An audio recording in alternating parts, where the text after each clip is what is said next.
जोहार साथियों।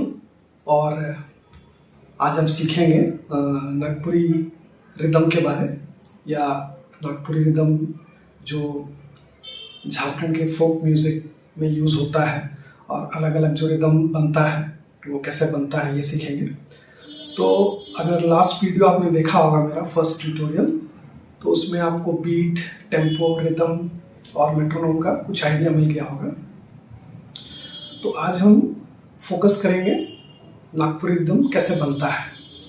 तो इसके लिए दो तरह का चीज़ हमको जानना है। पहला चीज़ है कि किस तरह का बीट्स या मात्रा यूज़ करेंगे जो अधिकतर यूज़ होता है नागपुरी म्यूज़िक के लिए, और कौन सा टाइम सिग्नेचर, ये सब भी बहुत इम्पोर्टेंट है। तो दो तरह का बीट जो अधिकतर यूज़ होता है नागपुरी म्यूज़िक के लिए वो है 2/3 बीट या 2/3 मात्रा, और दूसरा है 1/3 बीट या 1/3 मात्रा।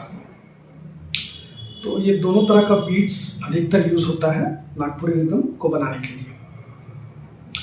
तो 2/3 बीट को समझना पड़ेगा। तो उससे पहले हम लोग क्या करेंगे, एक काउंटिंग पैटर्न लेंगे जिसको हम लोग बोलते हैं 1 ट्रिप लेट, 2 ट्रिप लेट, है ना, या फिर 1 ट्रिप लेट, 3 ट्रिप लेट। तो जब भी ये वर्ड यूज कर रहे हैं ट्रिप लेट, तो हर एक काउंट 1/3 बीट है या 2/3 बीट है। तो अगर मान लीजिए अगर हम काउंट करते हैं 1 ट्रिप लेट, 3 ट्रिप लेट, या फिर 1 TL, 2 TL, तो ये जो बीट्स है ये 2/3 बीट है, यानी कि 2/3 मात्रा है। तो इसको मेट्रोनोम में समझेंगे थोड़ा ज़्यादा क्लियर होगा। तो जैसे कि टाइम सिग्नेचर 4/4 यूज करेंगे।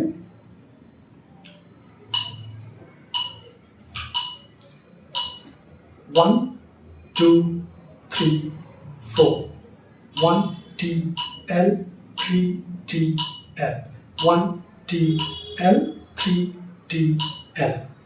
या दूसरा तरह जो काउंट करेंगे वो है 1 triplet, 3 triplet, 1 triplet, 3 triplet, या फिर 1 TL, 3 TL, 1 TL, 3 TL।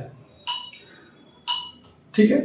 तो ये जो बीट्स चल रहा है ये है 2/3 बीट जिसको हम गिन रहे थे। तो हर एक काउंट जो है, जैसे 1 TL, तो 1 एक 2/3 बीट है, T एक 2/3 बीट है, L एक 2/3 बीट है। तो आपको हो सकता है कुछ कंफ्यूजन हो कि 1 के बाद हम सीधे 3 गिन रहे हैं, 1 TL, 3 TL। तो ऐसा इसलिए है क्योंकि 1 TL जो टाइम है, जो बीट्स है, वो मेट्रोनोम का 2 काउंट्स कवर कर रहा है या 2 बीट कवर कर रहा है। 1 TL, 3 TL। तो देख रहे हैं 2 जो है वो कवर हो जा रहा है 1 TL में। ठीक है, 1 TL, 3 TL, या फिर 1 ट्रिप लेट, 3 ट्रिप लेट। इसको आपको बहुत ध्यान से समझना पड़ेगा और प्रैक्टिस करना पड़ेगा मेट्रोनोम के साथ। एक बार फिर से आपको दिखा रहे हैं। 1 triplet, 3 triplet, 1 triplet, 3 triplet, या फिर 1 TL, 3 TL, 1 TL, 3 TL। तो क्या हो रहा है, 1 TL हर एक काउंट जो है 2/3 बीट है। उसी तरह 3 TL वो भी हर एक काउंट 2/3 बीट है। तो अगर आप इसको ध्यान से देखेंगे तो 6 प्रकार का 2/3 बीट हो गया। 1 TL, 3 TL।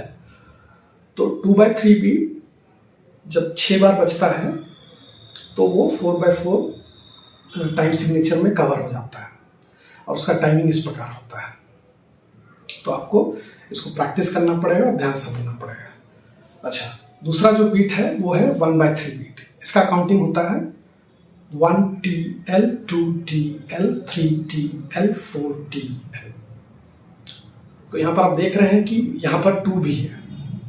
और 4 भी है, क्योंकि ये 1/3 बीट है, यानी 1/3 मात्रा है।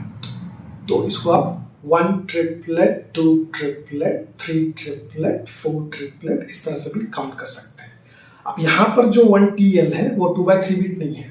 अब ये यहाँ पर 1TL आपका 1/3 बीट हो गया, यानी 1 जो है 1/3 बीट, फिर T है वो भी 1/3 बीट या 1/3 बीट, L है वो भी 1/3 बीट या 1/3 मात्रा। तो इस तरह से जो भी काउंट यहाँ पर कर रहे हैं वो एक एक काउंट जो है वो 1/3 बीट या 1/3 मात्रा है। ठीक है, तो इसको हम लोग मेट्रोनोम के साथ ट्राई करेंगे। 1 2 3 4, 1 triplet, 2 triplet, 3 triplet, 4 triplet, 1TL, 2TL, 3TL, 4TL।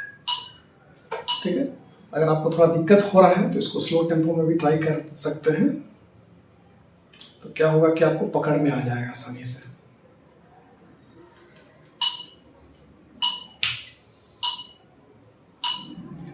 One, 2, 3, 4, 1 triplet, 2 triplet, 3 triplet, 4 triplet, 1TL, 2TL, 3TL, 4TL।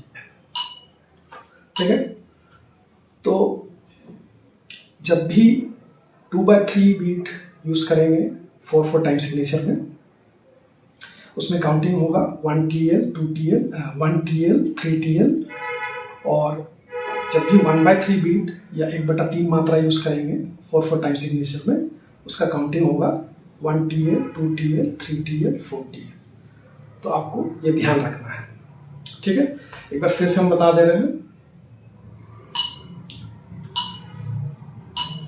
अभी है ये एग्जांपल जो है ये 2/3 बीट के लिए, तो इसका काउंटिंग ये इस तरह से होगा 1TL, 3TL, 1TL, 3TL, या फिर 1 ट्रिपलेट, 3 ट्रिपलेट, 1 ट्रिपलेट, 3 ट्रिपलेट।